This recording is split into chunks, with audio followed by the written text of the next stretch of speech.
반갑습니다, 여러분. 오늘은 계시록 6장입니다. 5장에서 우리는 하나님이 창조주로서 찬양과 경배를 받으시고 어린 양이신 예수는 승리한 자로서 찬양과 경배를 받으시는 장면을 함께 살펴보았습니다.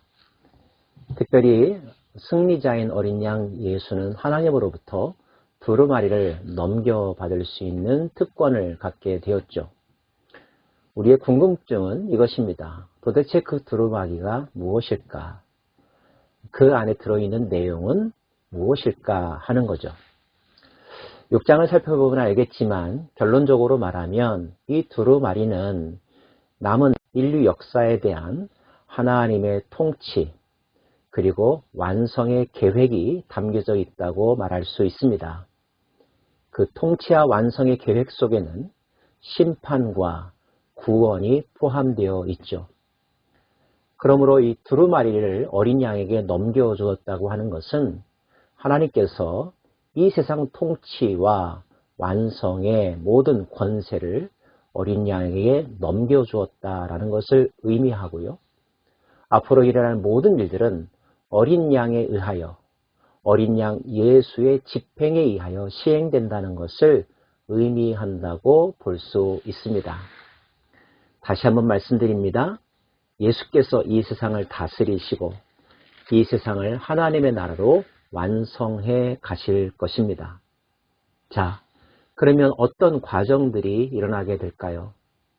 예수께서는 봉인을 하나씩 하나씩 해제합니다.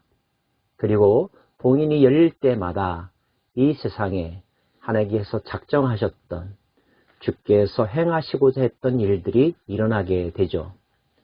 첫 번째 인을 뗐을 때의 장면부터 살펴볼까요? 내가 보면 어린 양이 7인 중에 하나를 떼시는데 그때 내가 들으니 내 생물 중에 하나가 우레소리와 같이 말하되 오라 하기로 이에 내가 보니 흰 말이 있는데 그 탄 자가 활을 가졌고 면류관을 받고 나아가서 이기고 또 이기려고 하더라. 장면이 그려지시나요? 어린 양의 인을 떼면 내 생물 중에 하나가 선포합니다. 명령하죠. 그 명령이 떨어지면 어디로부턴가 말이 달려 나오기도 하고 사람이 등장하면서 그 두루마리의 내용을 집행하는 것입니다. 첫 번째 인이 떼어졌을 때의 모습은 활을 가졌고 면류관을 받은 자, 흰말을 탄 자가 나아가서 이기고 또 이기려고 하더라 라고 되어 있습니다. 여기서 면류관이란 승리의 관을 의미하는데요. 이 상징이 의미하는 바는 한 정복자가 등장해서 이 세상을 이기고 그러나 계속하여 이기려고 한다. 정복을 넓히려고 한다 라고 하는 것을 의미한다고 해석이 됩니다. 사람들의 욕심은 끝이 없죠. 이만하면 됐다. 자족하는 사람은 그리 많지 않습니다. 승리 너머에 또 다른 승리, 더 큰 승리를 위해서 끝없이 뭔가를 추구하는 인간들의 본성을 알 수가 있습니다. 그리고 그런 사람들 중에는 탁월한 어떤 사람들이 있죠. 그들은 세계 재패를 꿈꿉니다. 모든 사람을 자신의 발밑에 두려고 하는 야망을 가지고 있죠. 혹자들은 그러한 사람들을 위대한 인물이라고 부러워하면서 연구하고 또 추앙하기도 합니다. 그러나 한 가지 분명한 것은 인간의 끝없는 욕망이 그 안에 있다는 것. 이것을 잊어버리지 말아야 할 것입니다. 둘째 인을 떼실 때 내가 들으니 둘째 생물이 말하되 오라 하니 이에 다른 붉은 말이 나오더라. 그 탄자가 허락을 받아 땅에서 화평을 제하여 버리며 서로 죽이게 하고 또 큰 칼을 받았더라. 단지 영토를 넓히는 데서 끝나지 않았습니다. 사륙과 전쟁, 피비린내 나는 비극이 전 세계에 퍼져간다는 뜻이겠죠. 셋째 인을 뗄 때 내가 들으니 셋째 생물이 말하되 오라 하기로 내가 보니 검은 말이 나오는데 그 탄자가 손에 저울을 가졌더라. 내가 내 생물 사이에서부터 나는 듯한 음성을 들으니 이르되 한 데나리온의 밀 한 대요 한 데나리온의 보리 석대로다. 또 감람류와 포도주는 해치지 말라 하더라. 네 번째 등장한 이는 검은 말을 탔습니다. 손에 저울을 가졌다고 했습니다. 그 위에 경제 용어가 나오죠. 한 데나리온, 노동자의 하루 품삯이라고 알려져 있습니다. 노동자의 하루 품삯으로 밀 한 대를 살 수 있을 뿐이었다. 학자들의 연구에 의하면 이것은 굉장한 인플레이션을 의미한다고 봅니다. 전쟁이 나고 정서가 불안해지면 사람들은 사재기를 하게 되고 없는 사람들은 더욱더 힘들어지게 되죠.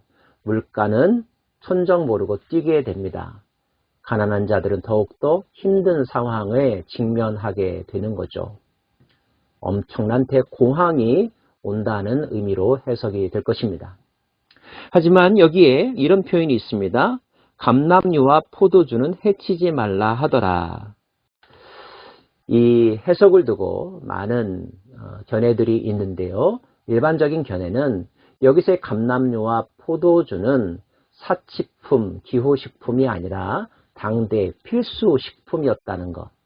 그래서 경제가 인플레이 되고 경제가 불안해지지만 명령에 의하면 사람들에게 가장 필요한 것, 필수적인 것들, 그런 것들은 아직은 내버려 두는 상황, 그런 상황이라고 해석이 됩니다.